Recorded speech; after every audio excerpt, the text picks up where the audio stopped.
Hey everybody, RaterX with the Combat Craig Media Network, and I just ran across something on the VA website that I think is going to be very beneficial for both Gulf War veterans as well as post 9/11 veterans in relation to presumptive service-connected disabilities. And after we go through this article, I will give you my thoughts on everything. So let's dig into it. All right, so the VA's made several cancers presumptive for service connection, lowering the burden of proof for veterans to receive no-cost health care and earned benefits. And of course, this happened, was released this morning, 5 a.m., and here we go. Bear with me while I read through this, but it's going to give you all the key information you need to know as a Gulf War veteran and a post 9/11 veteran.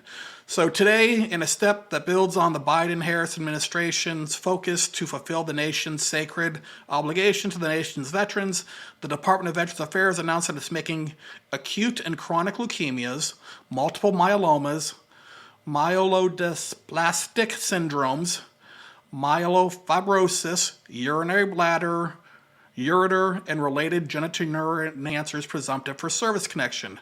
Now, of course, this applies to Gulf War veterans, and of course we know who those are. This is all the PACT Act stuff: Saudi Arabia, Bahrain, Qatar, UAE, Oman, Gulf of Aden, Gulf of Oman, Persian Gulf, Arabian Sea, and the Red Sea, and the airspace above these locations during the Persian Gulf War on or after August 2nd. Also, this covers the post 9/11 veterans who served in Afghanistan, Iraq, Djibouti, Egypt, Jordan, Lebanon, Syria, Yemen, or Uzbekistan, and the airspace above these locations during the Gulf War on or after September 11th, 2001. This also includes veterans who served at the Karshi Kanabad K2 base in Uzbekistan after September 11, 2001. This step lowers the burden of proof for veterans, meaning they do not need to prove their service, cause or condition, or receive benefits for it. That's definition of presumptive service connection. Instead, the VA automatically assumes service connection and provides benefits accordingly. Additionally, when a veteran becomes service connected for a health condition, it gives them health care access for that condition. The presumptives for urinary bladder, ureter, and related genitourinary cancers went into effect on January 2nd, 2025, and the presumptions for acute and chronic leukemias, multiple myelomas, and myelodysplastic syndromes, myelofibrosis, will be effective January 10th, 2025, which is going to be here on Friday. So we'll get into the effective dates here, and I'll give my opinion on this after I talk to a couple of people at the VA today to get their opinions as far as all that stuff goes. So that's the conditions. Article goes on to say the expansion is a part of a comprehensive year-long effort by the VA and the entire Biden-Harris administration to expand access to benefits, blah, blah, blah. So yeah, the secretary had his comments on it. The VA, our goal is to provide every veteran with care and benefits that they've earned for their service to our nation, and that's what this is all about.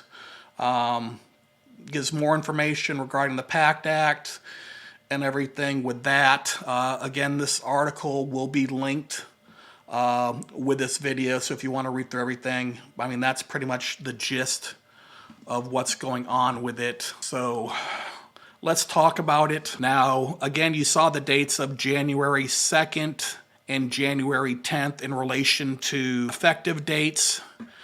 Now, from what I've been told from my sources at the VA, the claims adjudicators have already received notification that when you're claiming presumptive service connection for those conditions, that those conditions, like they did with many of the other PACT Act conditions when they first came out, those conditions are going to be deferred initially.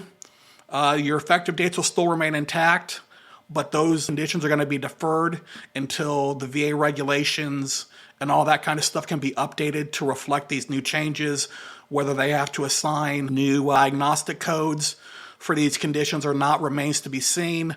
That could be a possible holdup, but they're dealing with administrative stuff before they update their regulations. So Those are the new conditions that are in effect, effective on January 2nd, as well as coming up here in a couple days on January 10th.